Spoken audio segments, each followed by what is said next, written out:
June 2025 8 லட்சம் மக்கள் ஒரே இடத்துல ஒண்ணு கூடியிருக்காங்க.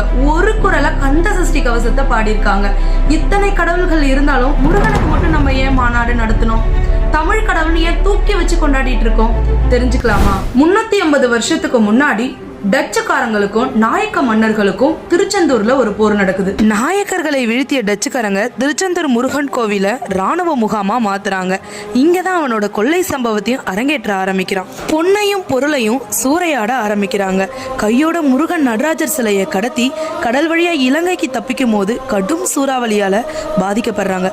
கொள்ளை கூட்டம் பார்த்து பயந்து முருகன் நடராஜர் சிலையை தூக்கி கடல்ல வீசுறாங்க. இந்த சம்பவத்துக்கு அப்புறம் புயலும் அடங்குது. சராசரியா 5 வருஷத்துக்கு அப்புறம் முருகன் பக்தனான வடமலையப்ப பிள்ளை கனவுல கடல்ல குறிப்பிட்ட இடத்துல கருடன் வட்டமிடும். அதுக்கு கீழே என் சிலை இருக்குன்னு முருகன் வழி காட்டுறாரு. மீனவர்களோட உதவியோட முருகன் சிலையை மீட்டெடுக்கிறாங்க.